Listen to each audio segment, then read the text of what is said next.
Hi folks, and welcome to another batch of your replays. I was about to head to bed, but I figured, you know what, I'll watch a couple of the replays you guys have sent in to me, and then head to bed, and maybe I'll record them tomorrow, but, I said, well, while I'm actually watching them, I might as well just hit record and see what we get. So I've picked out two replays that look to have very, very good end results. The first one here is from Ittogami, aka from in the T14, a tier 5, very rare now since it was removed from the gift shop and removed from the premium store, or from the in-game tech tree, but tier 5 premium heavy, and this is a tank that got a lot of hate when it was originally in the game and you could pick it up for next to nothing. Tier 5s aren't that expensive, don't go for that much gold. It usually is more expensive now when it does appear in the gift shop. Wargaming sort of increased the price when it's now available, but didn't receive a lot of love when it was available in-game because really, while the armor is very, very underrated, the frontal armor is quite good on the tank. The side and rear armor, as you would expect from most American heavies, not great, but frontally it's good, but it does have this large machine gun support on the front, which is weak, but only weak if people know to shoot you here. Otherwise, the frontal armor is quite good. But the other reason a lot of people maybe didn't rate this tank, even though it's quite mobile and quite a lot of fun to play, is the gun. The gun and the gun handling are very, very underwhelming, and it's not popping up here for some reason. But basically, I'm going to have to look this up. Oh yes, it's late at night and my brain isn't working. It gets 92 millimeters of penetration, so that is a little bit of a downside. The penetration is not great. The alpha damage is 110, which is what you would expect from a tier 5. And the gun handling is absolutely awful. The aim time, shooting on the move, shooting while traversing the tank, they're all very, very poor. So basically the accuracy, not good, and the penetration is a little bit lacking. But one thing that makes up for the poor gun handling is the fact that this tank gets special matchmaking, so it made the tank a heck of a lot more competitive. And as I say, when I originally did the review, if you want to know about the history of this tank, there were only 2 ever built. It was a prototype. It was designed to be a alternative to the Churchill when the Churchill was, they were talking about scrapping the Churchill. So there was an American version of the tank, which is this one, or there was an English version of the tank, which came with a 6-pounder. All that history is covered in the Is It Worth It for the T14, but as I said, we're just gonna go, and we've got Ittogami. Oh, I've got to get rid of this, I forgot. So yeah, we are here on Wide Park, which is a map that's only seen by tier 5s and tier 6s, and I like getting Wide Park now and again, but I think this is a map that would suit lower tier tanks just fine. I think if tier 5s, tier 4s, tier 3s, maybe even tier 2s could see Wide Park, it might add a little bit of spice to the lower tier matchmaking. But Ittogami, I usually like to use the gun depression on the middle, but Ittogami's moving over here. He's gone hull down, and you can see the long aim time, the inaccuracy there. Snapshot didn't work, and his armor didn't work. He just gets penned from an invisible tank. Where did he get penned? Very hard to see where he actually got penned there, but puts a shot into a Panzer III. So yeah, I figured I'd watch a couple of replays and just record them, even though I'm quite tired, but it might be a bonus video. I'm planning to make another video tomorrow, but if this one gets done and I don't fall asleep before finishing it, I'll upload it and it'll be a bonus video you get tomorrow morning. And a lovely, lovely blind kill on the M2 medium. So Ittogami is top tier, tier 5 game, top tier here on Wide Park, and that's his first kill. So yep, he's up to 241 damage. I didn't realize you could shoot through the archway. That is news to me. I did not realize you could shoot through that archway. I don't get onto this map very often, but you can see the rate of fire is actually quite good. And there's the penetration, unfortunately. But what Ittogami's doing here is, you notice he was at an angle. He was side scraping. And he got away with it and was able to bounce quite a few shots, and turret traverse just lets him down there, misses a shot in the T-34. But is this guy coming? They're both going hull down, and yeah, very, very difficult to shoot through here. You can see a red reticule. He's not got a green reticule, he's actually shooting the scenery. So he's got to move forward until that reticule goes green. That looks like a gap, but it's not a gap. But friendlies take out that tank. He's got shots on the Crusader. He needs to feather the enemy tanks a little bit more. just move his reticle around an enemy tank a little bit longer until you figure out where the enemy tank is. But, you know, 2 kills, 470 damage, and really the game so far is not reflecting the end score results, so I imagine things are going to heat up. Looking at the mini-map, the enemy team have basically dominated on the other flank, but Ittogami's going on the attack. Auto-aims, puts a shot into the Crusader. I would be going for the Chinu. The Chinu's a far more oh, he is! The Chinu's a far more dangerous tank, far bigger gun, far more penetration, far more deadly. Oh, beautiful, beautiful ram kill on the Crusader, and he's able to take out the Chinu. Okay, that's more like it. So he tracks himself with that ram kill on the Crusader, but he's up to 4 kills. He's done 1145 damage. There are enemy tanks moving into his spawn, but he senses more kills. There's a Chinokai. A lot of Japanese tanks in this game. Oh, and the Chinokai's got friends. He takes a big hit in the side. I probably would have moved back a little bit further. You can see the accuracy on the gun is just letting him down. He's auto-aiming, and the Chinokai's behind cover. But he gets a nice shot into the Chinokai, bounces another shot. As I say, the frontal armor on this tank, if you can keep it angled and sloped, the frontal armor is surprisingly good, but these Japanese tanks have very, very big guns. So, unfortunately, that one pens him. He's down to 304 health. Now, that's another strength of the tank I haven't mentioned. This tank gets 690 hit points. Now, it's a tier 5. 690 hit points is a lot of hit points for a tier 5. And again, when you take the special matchmaking into consideration, that's a lot of hit points for lower tier tanks to have to go through. But they were being capped. He looks as if he's going back to defend, but whatever was capping has now disappeared. So Ittogami is on 4 kills. There are 4 tanks left on the enemy team. He's got a medium 2 for backup. What I like is that the fact that these two players are sticking together. Oh, they are sticking together, but Stug 4 appears on the ridge, on the railway lines behind him. He's still looking for the Panzer... What was it? It was a Panzer 2G who was capping. But these tanks are sticking together, which is very, very rare. Very, very rare. You will see this in a lower tier game. So, they're not platooned. They're just doing it, maybe self-preservation. Oh, there's another archway there. I didn't realize there was another archway there you can shoot through. It's been so long since I've played games on this map. But it looks like they've both gone into a defensive posture now. Yes, okay, they're outnumbered 2-1. So they've gone back, they're both gone back to defend. And it looks like Ittogami's planning to go hold down. Unfortunately, his friend has died, so now it is 1 versus 4. So he really, really needs to get aggressive, start trying to take out tanks, because basically the worst point is where he lets them surround him. Nice snapshot from an inaccurate gun on the Chinokai. As I say, for me, all 3 of the 4 enemy tanks that are left have nasty guns that can potentially do a lot of damage to Ittogami. He might be able to take 2-3 hits, but Panzer G can be ignored. No. Oh, he's given a side to the Stug 4, who's hull down. He's using a wreck. He's just been... Oh, he's bouncing and bouncing and bouncing, so none of these shots have pinned. He's not firing premium. Panzer 2G is not a problem. He's just got flanked by the Chinokai and bounced... Or he got hit by the Chinokai. Panzer 2G is ineffective. Swinging around. Oh, okay, can he take him out? Can he take him out? He can with auto-aim. So now he's got his front to the enemy tanks again. Stug 3B... and a Chinokai. Chinokai can... I would focus on the Chinokai. Chinokai can pen him, but Chinokai bounces. Stug bounces. Needs to kill the Chinokai, but doesn't. Oh, this low alpha. 110, he needed a high roll. He ended up getting a low roll. He's down to 31 health. His reload's quick enough to take out the Chinokai.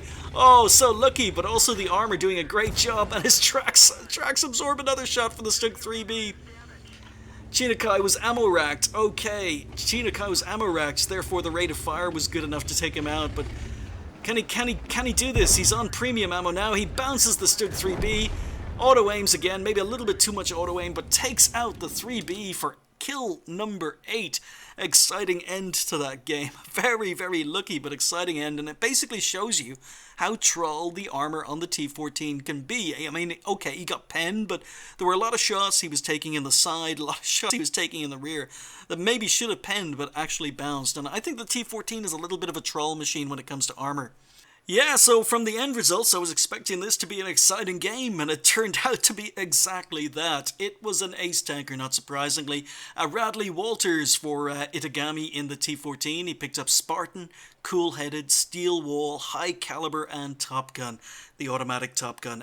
Very, very good medal haul there. He finished top on XP with 1422, very, very nice XP total, 2,193 damage, 8 kills, can't complain. 36 shots fired, 25 hits, and 23 pens. So, he missed probably 1 out of every 3 shots he was firing. The accuracy on the gun is not good. The aim time is not good. Not good at snapshots, not good at shooting on the move. But Ittogami made it work, and I think the real star of the show really wasn't the gun, which is a little bit underpowered, but not that underpowered when you consider the tanks get special matchmaking. I think the real star of the show was his armor. 69 shots received, most of those from the Panzer 2G, but 64 bounces, 69 hits, 64 bounces, only 5 penetrations, and he was getting shot at by a lot of tier 5s and a lot of tanks with very dangerous guns. He bounced 3,175 damage with his armor, and people said that T14 is terrible. No, it's not. Watch my review, even though it's a little bit dated by now. He spotted 3 damaged 8, destroyed 8, did 19 base defense points, and finished up with 46,500 credits without a premium account. That is a very, very healthy credit earning in a tier 5 without a premium account. So it wasn't his first game of the day. Finished up with 1991 overall. So well played, Ittogami.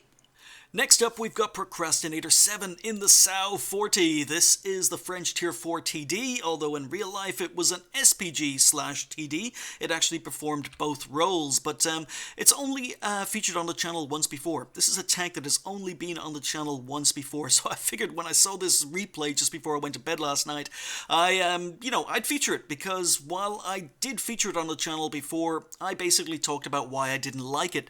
I mean, the armor is subpar, it's got this huge weak spot above the tank, which means that the camo rating is absolutely rubbish. It can't go hull down, it can't use bush mechanics, because occasionally while you think you're using bush mechanics, this part of the tank is exposed, which means you've got no camo rating. The mobility isn't very good, but what is good about the tank is the derp gun, and I love my tanks with derp guns, but while I love the gun, unfortunately I didn't like the tank very much, and I spoke about that when I covered it in the one and only video on the channel.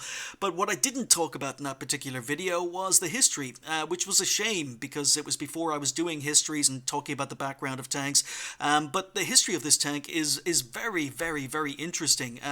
It begins in 1935, and the French decided that they wanted an SPG/tank destroyer hybrid. So they put out a tender, and 2 companies responded. One was Samoa, who proposed this tank, the SAU 40, and the other company was Arl, and they proposed the V39. Now, the SAU 40 was based on the Samoa 35, or the S35 as we have it in game, which was a very, very successful French tank prior to World War II, and the Arl was based on the BDR, the G1B, which we also have in game. But, both companies built their prototypes. Samoa they built their prototype and they presented it to the French army in 1937. So they did a good job. They built the tank in just 2 years, and it passed its trials. It came with a 75mm, which was very, very good for tanks at that time, and the whole tank had a lot of innovations that weren't seen on previous tanks. First of all, the gun, the 75mm, could be retracted into the hull. So this entire gun, even though this is the derp gun, but the original 75, or the stock 75 that comes on the tank in game, that could be retracted, pulled back into the hull to shorten the length of the tank. And now I assume that was for ease of transport. I can't think of any other reason they would do that, but it's not very often you found a tank that could retract the entire gun into the body. So that was very innovative. The other thing that was really, really interesting about this tank was the sight system for the gun was incredibly advanced for tanks of that time. It had ×4 magnification, which was rare, and it also had a field of view of up to 125 degrees, so it had a very, very good sight system. Another very interesting thing about the tank is that it could perform as an SPG or a TD, so it had 10 degrees of gun depression and a huge 30 degrees of gun elevation because it could perform as a TD or an SPG, and it was also effective. The gun was shown during trials to be effective of taking out enemy tanks up to 2,000 meters away.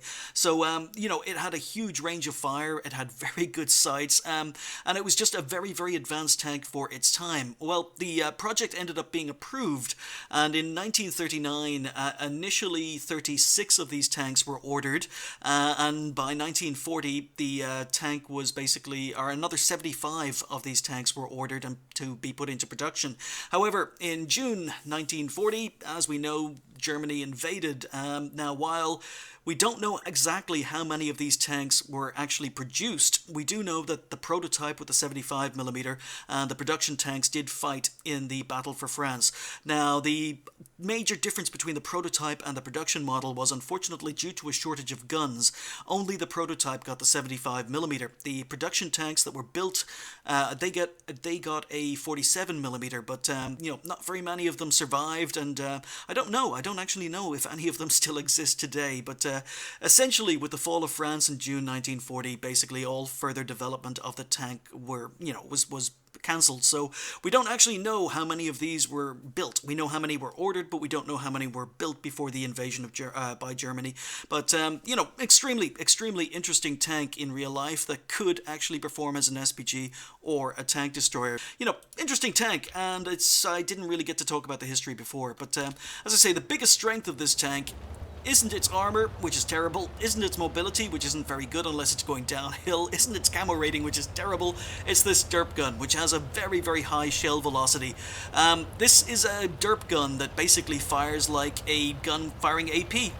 There's no big loop to the target, there's no big shell trajectory. It basically flies flat and it hits the target. So the velocity and the trajectory are very, very un-derp-like. And then the aim time, you can see the aim time is, as I say, about 2.4 seconds, I can't quite remember, but the aim time is very, very good as well. Now, Procrastinator is here on El Haluf.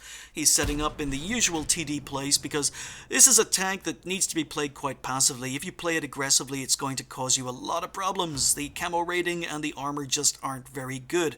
So he's just waiting for shots, waiting for tanks to appear. You see a lot of TDs sitting here, and I don't mind a TD sitting here if it doesn't have a lot of armor, it doesn't have good camo rating, but what really, really kills me is when you see light tanks or heavy tanks or tanks that do have armor and gun depression sitting up here, and basically what you're essentially doing is you're waiting for your team to die. You're waiting for all the tanks on the 1-2 or on the AB line to die before you can get into the game, but Procrastinator is going to work here, and you can see the very, very flat shell trajectory. It's basically like firing AP. Now the gun, the howitzer is a 105mm howitzer. This is not historically accurate. It comes with very nice 53mm of penetration, 410 alpha damage, and that, considering how many lightly armored tanks are in the game, it's very, very effective. And in fact, it's probably more effective now with Swedish tanks in the game that aren't very well armoured, and Czechoslovakian tanks in the game that aren't very well armoured, and so many new tanks have been added to the game since I originally played the South 40. I believe the Japanese were added to the game since I played the South 40. So this is a very, very good gun, even better now than it used to be because there are so many more lightly armoured targets. But as I say, the gun is not historically accurate. This gun, even though it did exist in real life, wasn't developed until 1940. So the gun wasn't developed until after the tank was. So not exactly historically accurate, but it's a good thing this tank gets the gun because I think the derp gun makes the South 40 a little bit special, even though I didn't enjoy the tank, and a little bit unfortunate not to get a penetrating hit on the Covenanter, but he still does 205 damage. Okay, there's a Swedish TD platoon moving up on the through the valley, and what I like here is Procrastinator. He's not sitting pointing his gun towards the AB lines. He's not constantly looking over towards enemy tanks where You know, he's keeping an eye on the mini-map. He's decided to move back. He saw tanks advancing across the valley, so he relocated to get shots of them. He has faith. You know, you see a lot of tanks sitting in D7 pointing their gun towards D1 and ignoring what else is happening around the minimap. And Procrastinator, even though statistically he's not the strongest player, but 5k games, you know, he's getting there. He's not exactly an experienced player. I like his map awareness. I like the way he's relocating. And look at this. He set up an ambush. And he's going to ambush these Swedish TDs. He manages to bounce a shot. Can he bounce this one? And that one misses. Okay, unfortunately the reload is not good enough to take out the second Swedish TD. But for some reason the Swedish TD has come back. And there we go. Oh, 2 kills. So that's Procrastinator up to 3 kills. And as I say, he's keeping an eye on the minimap. He's not, you know, tunnel visioned over to the A1, B1 area. He relocated, he took out the platoon moving up to flank, and he saved his arty, and that's nice. The arty actually said thank you in chat, and Procrastinator is saying affirmative. So, you know, so some nice banter in chat, not very toxic. You don't see that very often. In fact, I was in a game recently where I picked up a Top Gun and basically carried in a tier 9, and my arty came and said thank you, good job, Osirish. Well done. And I said thank you, and then I got TK'd by my own Waffentrager, who basically goes, yeah, thank you, and then he TK'd me. So so many douchebags of the game recently. You know, so yeah, Procrastinator, again, I like what he's doing. He's not sitting up there, he's going on the attack. Look at this. T28. Oh yes. So yeah, T28 is not going to withstand the penetration on this derp gun. Unfortunately, we now know that there's a Lago sitting up there who hasn't been spotted till now, but now we know he's up there. So even though Procrastinator has bounced a shot, he bounced a heat shell actually from an IKV. You know, he actually gets penned by the Lago. So the armor is not great. And the mobility, you can see, is not great. When it's going downhill, it can get up to around 40 kilometers an hour, but unfortunately, it very, very rarely reaches above 20-25 kilometers an hour in flat ground. So there was a Churchill 3 down here. I missed who killed the Churchill 3, but it looks like Procrastinator is on 4 kills, and he's just looking for more targets. Covenanter over to his left, and no shots. But he goes for... he tries to take out the house. It's going to take you more than one shot to knock out that house, Procrastinator. But you know, once again, just 2 tanks left on the enemy team. Now this, even though it gets 10 degrees of gun depression, 30 degrees of gun elevation, it's never ever going to be able to shoot anything that's spotted up above the ridges, and it's going to take forever to get up there. I think Procrastinator is going to realize that sometime around now. I did watch this replay last night, but this is the first time I'm just recording live. Haven't watched it this morning. Okay. So I think Procrastinator is going to realize any time around now that there's no point in trying to make his way to the top of the hill. You can see this, you know, engine power going uphill only got to around 14 kilometers an hour. So going downhill, he gets up to 45 kilometers an hour. Oh, T-34 is flanking. He's either running or he's flanking. We're not quite sure, but Procrastinator is going to find it very difficult to get shots. If that went in, it would have been an absolute miracle. So I think he's going to let enemy RT go down to the T-34, and looks like the Panzer IV-H is hunting down the T-34. RT is relocating, the light tank VZ-38 is relocating, so it looks as if the enemy team are basically going to hide. It doesn't look as if they're going to be fighting, but yeah, there goes RT. RT is spotted. So I think Procrastinator is slowly making his way over to cap. To maybe I'm going to speed it up to try and get some cap points here. So yep, okay, he's earning some cap points now. What he is actually doing here is he's aiming at the most logical place the T-34 can appear. So if the T-34 he was last seen heading down towards A1, if he's going to try and defend cap, stop cap, he's probably going to appear in this gap. So once again, I mean, for you know, a relatively inexperienced player, Procrastinator is showing a lot of potential here. He's predicting where the enemy tank is going to appear, but the Panzer IV-H has just crossed that gap and confirmed basically that the T-34 is not there. So T-34 has to be on the A line somewhere. Oh, there he is. He's hiding in the corner. So now that there's RT in cap, there are 2 players capping. And it's just a question of whether or not the T-34 wants to try and prevent cap, wants to try and earn some more XP, or whether he's more interested in hiding. So Panzer IV-H is down to 3 health. So, you know, it's not a one game. The T-34 could potentially win this. Our T-34 is a 2-hit kill. The Panzer IV-H is a 1-hit kill. The LTVZ-38 is a 1-hit kill.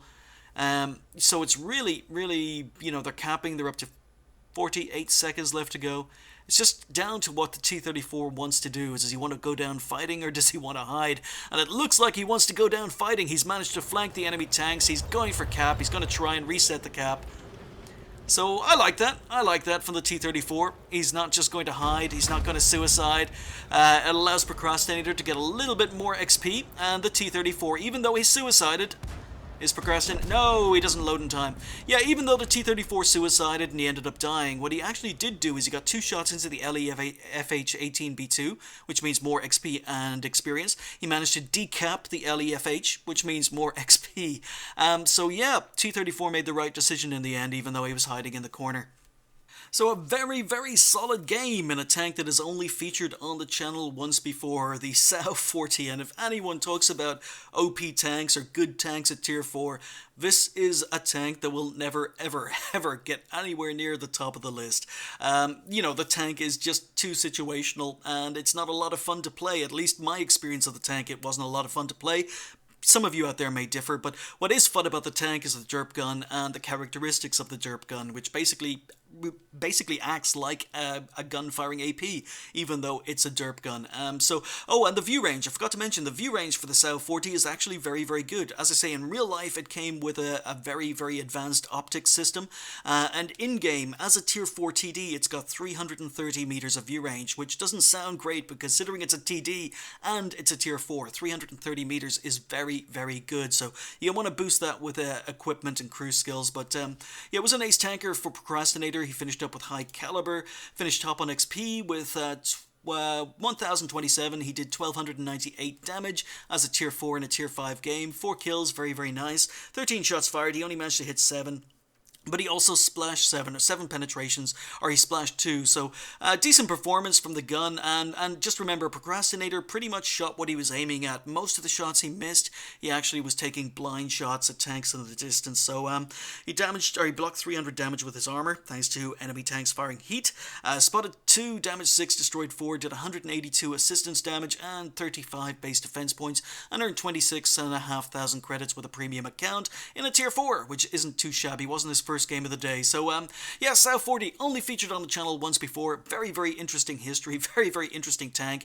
A tank that could perform either as an SPG or a TD, had a range of fire up to 2,000 meters, and had an incredibly good view range for its time. And as I say, the fact that the gun could retract into the hull was very interesting to me as well. But I want to thank Procrastinator, and I want to thank, it was Ittogami. Yes, I want to thank Ittogami. I want to thank Procrastinator7 for sending those replays in. It's nice to feature some low to mid tier tanks on the channel. And I was really happy to get the opportunity to talk about the SAU-40, because last time around I didn't get to talk about its history. But hope you guys enjoyed the video. Thank you for watching. I'll see you next time.